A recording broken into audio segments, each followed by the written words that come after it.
E is equal to mc ஸ்கொயர்னு சொன்னால் அவங்களுக்கு தோன்றது இல்லைன்னா சில அதிமேதாவிகள் இப்படி சொல்லுவாங்க, E equal to not mc square, cannot be mc square. What is mc square? The difference between intensity and continuity. ஆள் தெரியல போட்டுருக்கு. நாங்கெல்லாம் சிங்கத்தோட உண்ணாக்க வெட்டுக்குன்னு பிடிங்க திங்கிறீங்கடா. வீடியோக்குள்ளே போகிறதுக்கு முன்னாடி இங்கே ஒன்று ஆடிட்டு இருக்குல்ல, இதை நிறுத்தணும்னா நம்ம சேனலை சப்ஸ்கிரைப் பண்ணுங்கள்.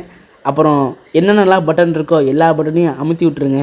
என்னங்க இன்னமும் ஆடிட்டு இருக்கு, அப்போ நீங்கள் சப்ஸ்கிரைப் பண்ணலன்னு அர்த்தம். இப்போ நின்றுட்டா வாங்க வீடியோக்குள்ளே போகலாம்.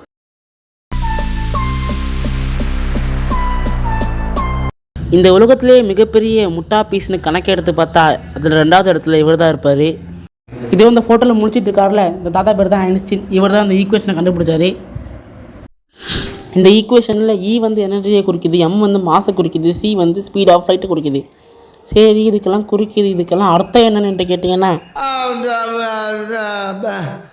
வந்து இப்போ நான் என்ன உங்கள்கிட்ட சொல்கிறது? ஆல்பர்ட் ஐன்ஸ்டீன் சொன்ன மாதிரி ஒரு பொருளுடைய மாசும் அதோடைய எனர்ஜியும் வேறு வேறு கிடையாது, ரெண்டுமே சேம் தான் அப்படின்னு சொல்கிறாரு. அப்போ எதுக்கு அந்த C அப்படின்னு கேட்டிங்கன்னா, C வந்து கான்ஸ்டன்ட், அதாவது ஸ்பீட் ஆஃப் லைட். இந்த உலகத்திலே மிக ஃபாஸ்ட்டானது லைட்டு தான். அது வந்து 3 lakhs kilometre per second travel ஆகும். எக்ஸாம்பிள் பார்த்தீங்கன்னா, நம்ம 1 கிராம் சோர்ஸ் உள்ள ஒரு பொருளை நம்ம எனர்ஜியாக கன்வெர்ட் பண்ணோம்னா அது வந்து 47,000 வருஷம் ஒரு குண்டு பல்பை எரிய வைக்குமா. அப்போ ஸ்கொயர் எதுக்கு அப்படின்னு கேட்டிங்கன்னா, அதை பற்றி தான் நம்ம இந்த வீடியோவில் தெளிவாக பார்க்க போகிறோம்.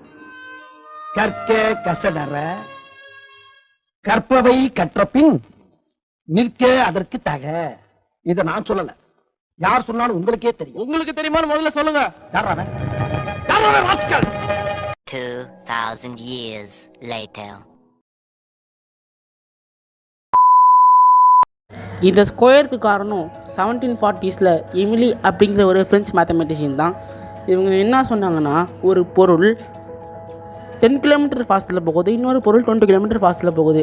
ஃபஸ்ட்டு போகிற பொருளை விட 2வது போகிற பொருள் 2 மடங்கு தான் ஆற்றல் அதிகம் அப்படின்னு சொல்லிட்டு பல அறிவியல் விஞ்ஞானிகள் சொல்லிட்டு இருந்தாங்க. அதுக்கு இவங்க மாற்றா இல்லை, இது 4 மடங்கு ஆற்றல் அதிகம் அப்படின்னு சொன்னாங்க. அதுக்கு எப்படி 4 மடங்கு ஆற்றல் அதிகம் அப்படின்னு கேட்டிங்கன்னா, அதுக்கு இவங்க எக்ஸ்பெரிமெண்ட்டே பண்ணி காமிச்சாங்க.